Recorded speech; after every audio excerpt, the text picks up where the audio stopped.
ले अहली बैत मोहम्मद दाखिल अन्नार। फरमाया ना नमाज काम आएगी, ना तवाफ काम आएगा, ना सफा मरवा की सही काम आएगी, ना हज काम आएंगे, ना उम्रे काम आएंगे। मतलब क्या है, नमाज भी उसके काम आएगी जिसके दिल में हसन हुसैन का प्यार होगा।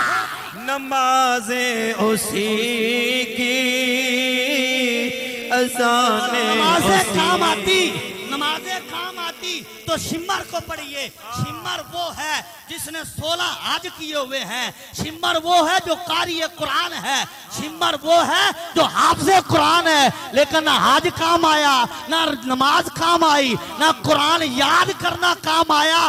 क्यों कि दिल में जो हुसैन का प्यार नहीं है, और के काम आ गई क्योंकि दिल में प्यार। नमाजें उसी की, अज़ानें उसी की, जिसे पंजतन का घराना मिला है। नमाजें उसी की, अज़ानें उसी की, जिसे पंजतन का घराना मिला है। हजरत बिलाल हुजूर की खिदमत में, सरकार का विसाल हो गया, शाम चले गए। एक दिन हुजूर खाम में आए, सरकार ने फरमाया बिलाल मिलने नहीं आएगा, बिलाल मिलने नहीं आएगा। हजरत बिलाल ने ख्वाब देखा, बेदार हुए, आंख खुली, बिस्तरा उठाया, मदीने चल पड़े। हजरत बिलाल मदीने आ गए। हजरत बिलाल मदीने आए। अब मदीने जब आए तो सहाबा कराम ने देखा, बच्चों ने देखा, ताबईन ने देखा, औरतों ने देखा, सारे इकट्ठे हो गए। बच्चे माँ से कहते हैं, अम्मा बिलाल तो आ गए हैं, हुजूर नहीं आए। बिलाल आ गए हैं, हुजूर नहीं आए। बच्चे आ गए, सहाबा कराम हजरत बिलाल के पास आ गए। आकर कहते हैं, बिलाल है, अजान तो सुना। बिलाल है रज़ियल्लाहु ताला अन्हु, बिलाल अजान तो सुना। तो हजरत बिलाल कहते, मैं अजान नहीं पढ़ सकता। उनका जी वजह क्या है? फरमाया, जब मैं अजान पढ़ता था, अशहदु अन्ना मोहम्मद रसूलुल्लाह कहता था, तो मैं आंख खोलता था तो सामने दीदारे मुस्तफा कर लेता था। कहा आज अजान पढ़ूंगा, फिर जब मैं ये पढ़ूंगा अशहदु अन्ना मोहम्मद रसूलुल्लाह, आंख खोल लूंगा, हुजूर का दीदार नहीं होगा, तो फिर ज़ियारत नहीं होगी, मेरा कलेजा फट जाएगा, मेरा दिल बाहर आएगा जाएगा। सहाबा कराम मिन्नतें कर रहे हैं, बिलाल है अजान तो सुना। हजरत फरूक आजम कहते, बिलाल है अजान तो सुना। हजरत सिद्दीक अकबर कहते, बिलाल है अजान तो सुना। लेकिन बिलाल कहते हैं, वो कहते हैं, ना मुझे मजबूर ना करो, मैं अजान नहीं पढ़ सकता, मुझसे अजान जो है वो नहीं पढ़ी जाएगी, मैं बर्दाश्त नहीं कर सकूंगा। हजरत उस्मान गनी ने कहा, बिलाल अजान तो सुना। हजरत शेर खुदा ने कहा, बिलाल अजान तो सुना। तलहा जुबैर ने कहा, बिलाल अजान तो सुना। लेकिन बिलाल का एक ही जुमला है, ना ना मुझे मजबूर ना करो, मैं अजान नहीं पढ़ सकता, मुझसे बर्दाश्त नहीं होगा।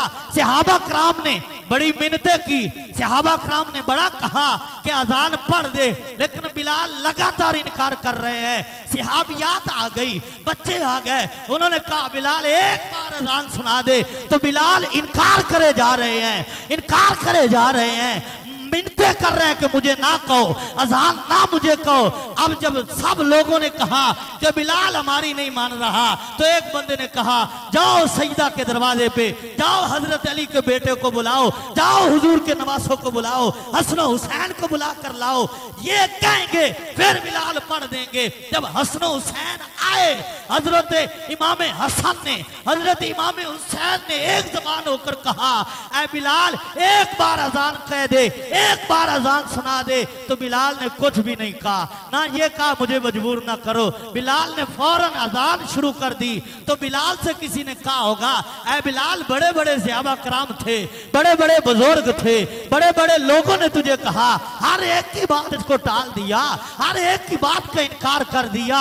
लेकिन अजीब बात है, ये दो बच्चे आए इन्होंने एक बार कहा है, तो अगली बात ही कोई नहीं की, तो अजान शुरू कर दी है। तो हजरत बिलाल पता है क्या कहते हैं? हजरत बिलाल फरमाते हैं सारी कायनात एक तरफ, हुजूर के बेटे एक तरफ है। इन जैसा तो कोई नहीं हो सकता, इन जैसा तो कोई नहीं हो सकता। तो ये सहाबा को भी पता है कि हजरत इमाम हसन और हजरत इमाम हुसैन की शान क्या है। तो बिलाल भी उनको सलाम करते हैं, सलाम या हुसैन, सलाम या हुसैन, सलाम या हुसैन। हजरत ग्रामी, औलाद अच्छी होती है, फसल अच्छी होती है, जमीन अच्छी हो तो फसल अच्छी होती है, जमीन अच्छी हो तो फसल अच्छी होती है, और माँ बाप अच्छा हो तो औलाद अच्छी होती है।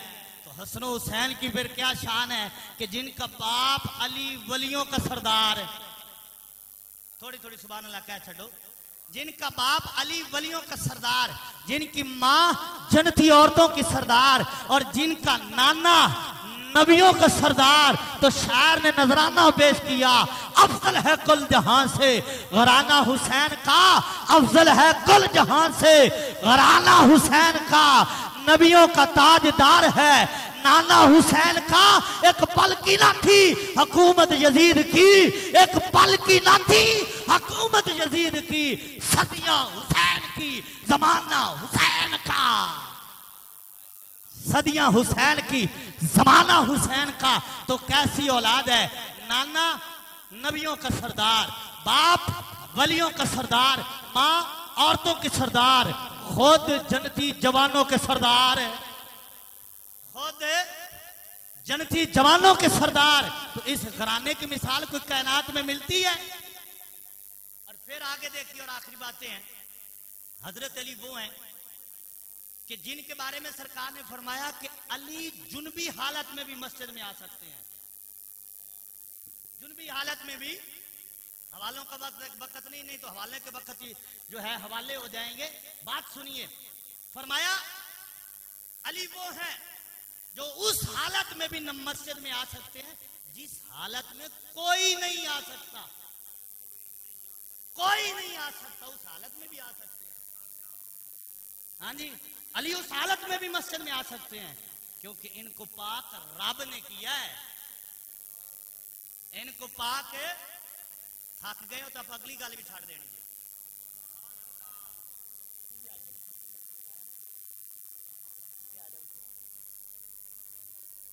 हाँ जी,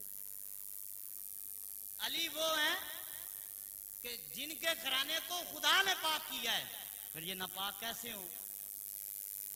और हजरत इमाम हुसैन ने यजीद के हाथ में हाथ इसलिए तो नहीं दिया, सरदाद न दाद दस्तर दस्तर यजीद, सर दे दिया, हाथ नहीं दे दिया। क्यों? फरमाया तू नापाक है और हम वो पाक है जिनको पाक रब ने किया है। हा? अली वो हैं जो उस हालत में भी मस्जिद में आ सकते हैं जिसमें कोई नहीं आ सकता, और कायनात की कोई बड़ी से बड़ी औरत हो, महीने में 7, 5, 6 दिन वो नमाजें छोड़ेगी, नमाजें नहीं पढ़ सकती, पूरा महीना औरत नमाज नहीं पढ़ सकती। उज़र है, शरीयत की तरफ से उज़र है, कुदरत की तरफ से उज़र है, उसको छोड़नी है नमाज, गुनाह भी नहीं है उसको। औरत पूरा महीना नमाज नहीं पढ़ सकती, क्यों? कि उसको खून आता है और उसमें वो नापाक हो जाती है। लेकिन कायनात में एक औरत ऐसी है कि पूरा महीना क्या, पूरा साल नमाज पढ़े, पूरा साल नमाज पढ़ती है। हत्ता के हसन पैदा हो, जोर की नमाज पढ़ी, हसन पैदा हुए, असर के वक्त फिर मुसल्ले पर हुसैन पैदा हो, असर की नमाज पढ़ी, हुसैन पैदा हुए, मगरिब की नमाज के वक्त फिर मुसल्ले पर है। ये हुजूर की शहजादी की तारत है, ये सिर्फ वाहिद हस्ती है, ये हुजूर की शहजादी है। अच्छा, अब अगला मसला समझिए जरा। ये जो आता है ना, ये जो मसला होता है औरत का, ये जरूरी होता है। क्यों? कि जब बच्चा पैदा होता है तो वही खून बंद हो जाता है और बच्चे की खुराक बनता है। ऐ मसला समझाना है तो फिर आप वही खून बच्चे की खुराक बनता है, उसी खून से बच्चे का दिल बनता है, उसी खून से जिगर बनता है, उसी से बाजू बनते हैं, पांव बनते हैं, आधा बनते हैं। और मां ने तुझे अपना खून देकर तेरा दिल बनाया है, फिर भी तू कहता मेरी मां ने क्या किया है। अल्लाह अकबर। हाँ जी, बच्चे के आधा वो खुराक बन जाती है। बच्चे को मां के पेट में खुराक यही मिलती है, कुदरत कामला की तरफ से है। तो फिर एक मसला बताएं, सईदा पाक रदी अल्लाह ताला अन्हा, अल्लाह ने उनको तो रखा है पाक, फिर जब हजरत इमाम हसन आपके पेट में जलवागर हुए, हजरत इमाम हुसैन आपके बतने अक़दस में जलवागर हुए, तो फिर खुराक क्या थी? फिर खुराक क्या थी? फिर वो क्या खुराक थी? औरत को वो जो आता है वो बच्चे की खुराक बन जाता है, फिर वो बंद हो जाता है और खुराक बन जाता है। हजरत सईदा पाक रज़ी अल्लाह ताला अन्हा, उनकी जात पे, उनकी तहारत पे हमारा माँ बाप कुर्बान हो। हाँ जी, उनमें अल्लाह तबारक व तआला ने ये बात रखी नहीं है। तो फिर हसन की खुराक क्या थी, हुसैन की खुराक क्या थी, ज़ैनब की खुराक क्या थी, उम्मे कुलसूम की खुराक क्या थी, मोहसिन की खुराक क्या थी रज़ी अल्लाह ताला अन्हो में? जब ये खुराक तो है नहीं, फिर क्या खुराक बनी? अगर ये मसला समझना है ना, फिर बरेली में हाजिरी देने पड़ेगी। बरेली के ताजदार के कदमों में बैठो, वो तुम्हें समझाएंगे। फरमाया कि ये खुराक जो है ना तेरी नस्ल पाक में है, बच्चा बच्चा नूर का तेरी नस्ल पाक में है, बच्चा बच्चा नूर का तू है ऐने नूर, तेरा सब घराना नूर का। ये खुराक है, वो नूर की खुराक है, नूर खुराक है। क्या खुराक है? नूर खुराक है। आला हज़रत ने ऐसे तो फरमाया है कि तेरी नस्ल पाक में है, बच्चा बच्चा नूर का, तू है ऐने नूर, तेरा सब घराना नूर का। हजरत इमाम हसन भी नूर, बोलो बोलो बोलो, हजरत इमाम हसन भी नूर, इमाम हुसैन भी नूर, इमाम ज़ैनुल आबिदीन भी नूर, इमाम बाकर भी नूर, इमाम जाफर सादिक भी नूर, इमाम जाफर सादिक भी नूर। हाँ जी, इमाम अली रजा भी नूर, इमाम तकी भी नूर, इमाम नकी भी नूर, इमाम हसन अस्करी भी नूर। तू है ऐने नूर, तेरा सब घराना नूर का। रज़ी अल्लाह ताला अन्हुम व मा अलैया इल्लल बलाग। फिर कदे मिले तो इत्थों तकरीर शुरू करांगे। अल्लाह अमल दी तौफीक अता फरमाए।